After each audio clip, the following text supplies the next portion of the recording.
Bonjour et merci d'être en notre compagnie pour une nouvelle édition de Football Planet, votre magazine dédié au football en Afrique et au-delà. Je suis Victor Mussio. Au menu de cette édition, commençons par l'Afrique de l'Est, au Kenya, où le club de Gor Mahia a été sacré champion 2018 de la Sport Pesa Premier League à 6 journées de la fin du championnat, remportant ainsi son 17e titre.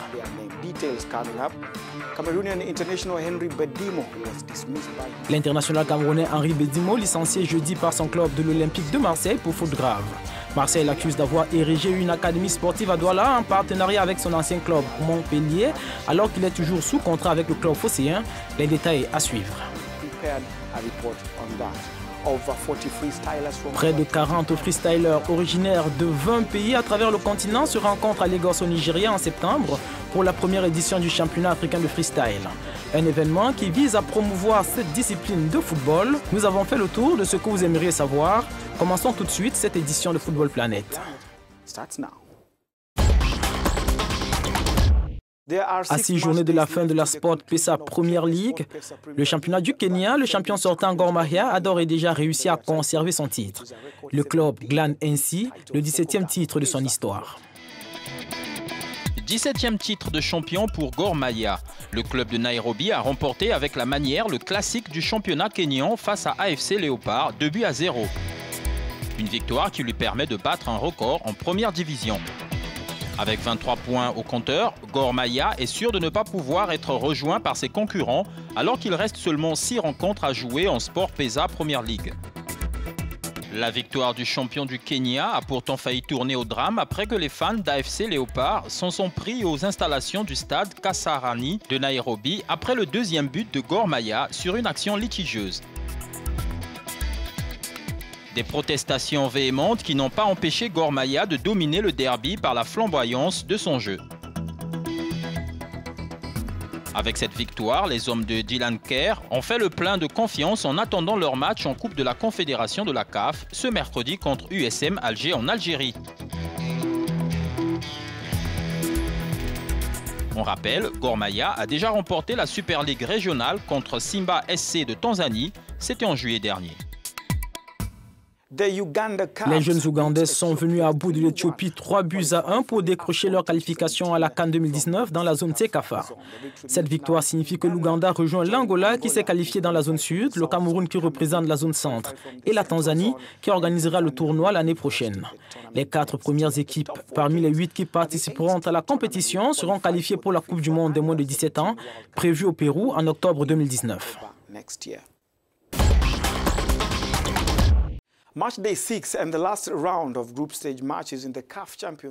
Les matchs du dernier tour de la phase de poule de la Ligue des champions de la CAF se tiennent ce mardi.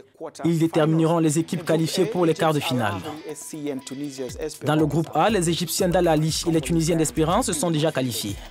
Les géants congolais du TP Mazembe ont eux aussi pris leur ticket pour la suite de la compétition, eux qui dominent le groupe B avec 11 points. Les champions sortants du Wydad Casablanca sont également déjà en quart de finale dans le groupe C, alors que les champions 2017 du Mamelodi Sundowns risquent une élimination s'ils ne remportent pas leur match contre les Guinéens de Roya. Dans le groupe D, l'Étoile du Sahel est assurée de passer en quart, tandis que les Angolais du Primeiro de Agosto doivent encore se battre avec les Swallows du Swaziland pour arracher le second billet. Mais leurs espoirs reposent sur une défaite de Zesco United de Zambie face aux Tunisiens d'Étoile du Sahel. Jetons à présent un coup d'œil aux affiches de l'autre compétition de la CAF, la Coupe de la Confédération, où la dernière manche de la phase de poule doit se jouer mercredi.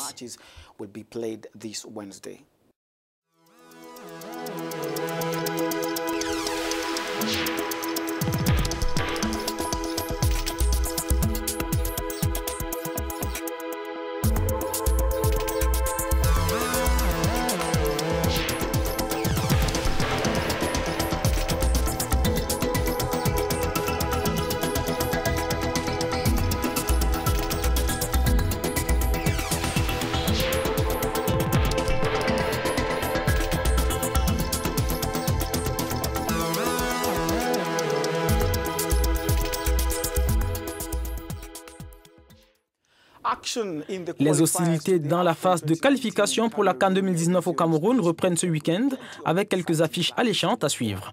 Voici les rencontres prévues en fin de semaine et ce, dès vendredi.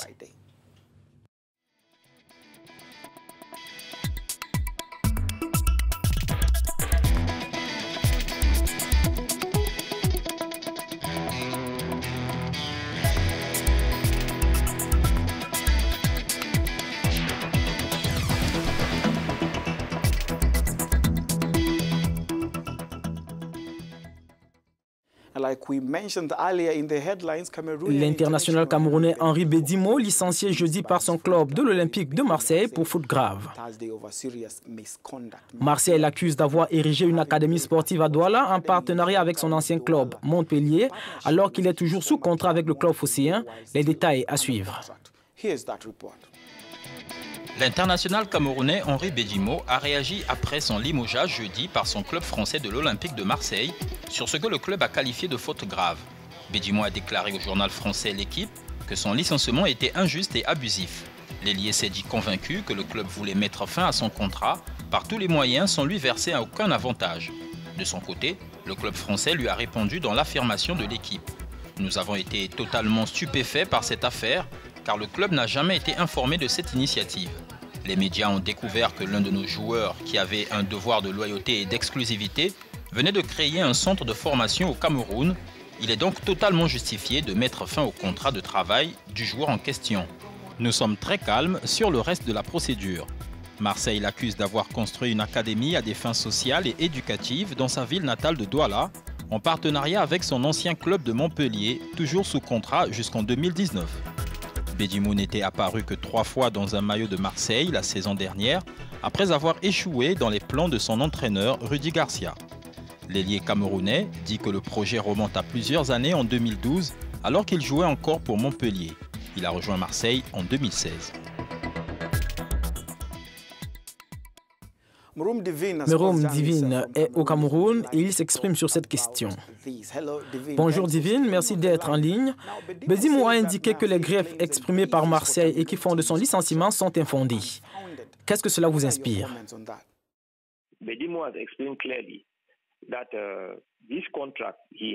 Bedimo a clairement expliqué que ce qui s'était passé était arrivé au moment où il n'avait pas démarré son contrat avec l'Olympique de Marseille. Je pense que Marseille est injuste avec Bedimo. Ce projet, dont il assure le suivi, a pour but de contribuer au développement du football africain. Je pense que sur le football marseillais, c'est quelque chose qu'il devrait applaudir et se réjouir. Bedimo a un directeur général qui gère son académie au Cameroun. Son manager ne peut pas entrer en contact avec n'importe qui en France ou en Europe pour avoir un partenariat, donc je ne vois pas pourquoi ils identifient Bedimo. Bref, comme il le dit, Marseille veut mettre fin à son contrat sans payer d'indemnisation et il s'accroche à ce qui me semble vraiment infondé.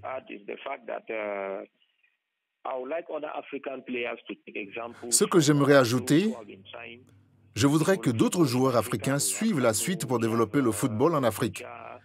Nous avons Cannes, Okocha et les autres qui mettent en place des académies en Afrique.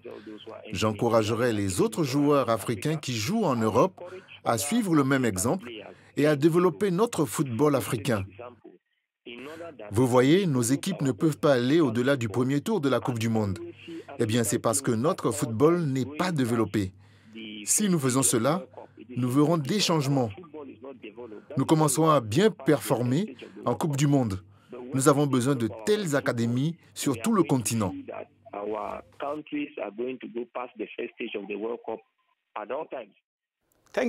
Merci Divine, c'était Meroum Divine, journaliste sportif en ligne avec nous de Yaoundé, la capitale du Cameroun. Près de 40 freestylers originaires de 20 pays à travers le continent se rencontrent à Lagos au Nigeria en septembre pour la première édition du championnat africain de freestyle. L'événement vise à promouvoir et à développer cette discipline du football. Regardez.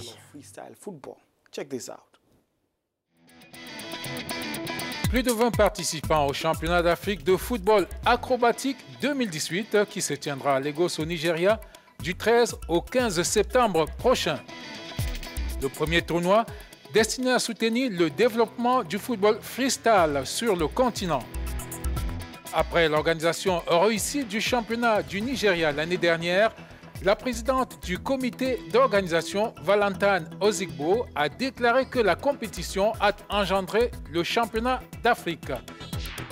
Le tournoi est actuellement ouvert aux freestylers masculins et féminins d'origine africaine.